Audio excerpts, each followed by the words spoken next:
So I've been thinking about genre tropes and how to run a game that delivers them in a fun way. Because genre tropes are one of the things players, I think, come to the table to experience. It's fun to do the thing from the movie without it being exactly like that movie. They don't know what your story is, but they've picked a genre. Are we doing an investigation story? Are we doing a horror story? A classic adventure? What kind of movie, what genre is our campaign going to be like? That's usually what your players know about and are excited about before you begin revealing the story to them in the game. So it's important to understand the word generic. We usually use it to mean unoriginal and uninspired and lackluster, but it literally means from the genre. I think that's what it means. It's something that's not new because you expect it to be in the genre. A lot of game masters are always trying to be original. And I would argue you can't do anything original in your game unless you also know what's generic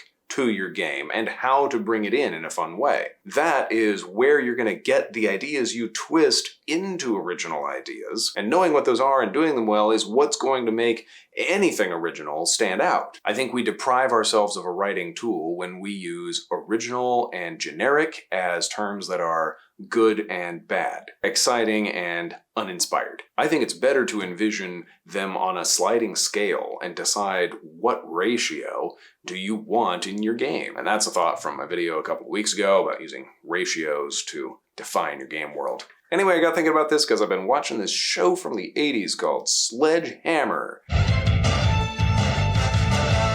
Inspector Sledgehammer is the tough cop who doesn't play by the rules but gets results times the millionth degree. In the very first episodes, one of our first introductions to Sledgehammer is he's on the scene dealing with a sniper on top of a building, and he pulls a rocket launcher out of his trunk, and he does this.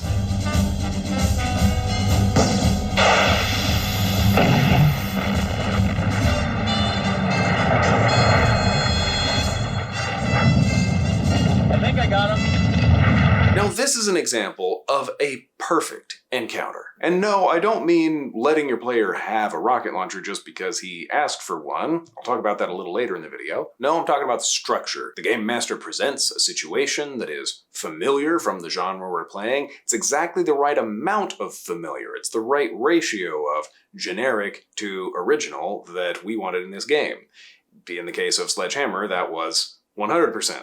generic. That lets the player step into this iconic role and do something that is equally tropey. And those two generic things just combine in a new way that's over the top and fun and memorable. Obviously, your players destroying a city block to kill one minor bad guy would not be funny in a serious game where there's things like collateral damage and legal repercussions. This example would fit more of a tropey game than an original gritty game, but the structure is the same. Present a situation that's the right amount tropey, and then let the players do what they feel is the right amount tropey. As always, this ratio is something that you define with your players and that you then safeguard. So coach your players on how tropey this game is supposed to be so that the things they think of to do sync up with what the rest of the table is trying to do. So that's how the generic can be used to good effect in your game.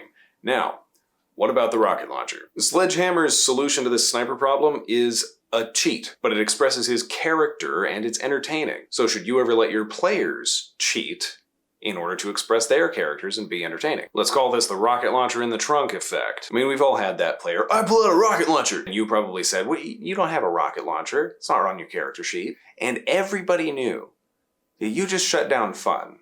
Even they might have agreed with you because they didn't see how he could pull a rocket launcher out of his trunk safely for the integrity of the game, but they all secretly suspected that something beautiful had been lost. If your player asks to do this really cool thing that would solve the problem too easily, but would entertain everyone at the table and would express his character in a cool way, you should let him do it. As long as it fulfills three characteristics. As long as we're okay with this encounter being a roleplay encounter, where we're expressing our characters, rather than a challenging encounter where they were actually supposed to face real difficulties. 2, as long as you can enforce that this was a one-time thing, which is easy enough to do, you know. You only had one rocket for this. Your dad brought it home from World War II, and you've had it in your trunk ever since. This seemed like a good day to use it. And 3, as long as this doesn't make the PC's problems easier overall. And this is up to you. What other problems are in the world? What other problems come as a response? What other problems does this directly cause? I'm sorry, I'll have to ask for your badge.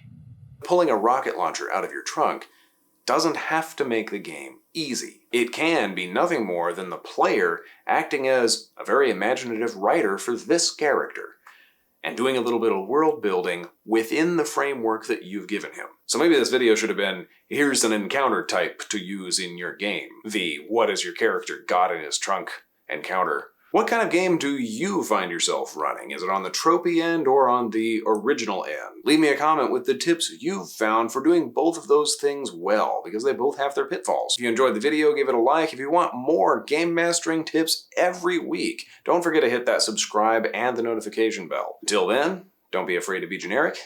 I'm out. Inspector Hammer, tell us what happened. Well, miss, I was in this store when 2 thugs entered and threatened the owner with shotguns. At that time, I drew my magnum and killed them both. Then I bought some eggs and some milk and some of those little cocktail weenies. Inspector Hammer, was what you did in the store absolutely necessary? Oh, yes, I had no groceries at all.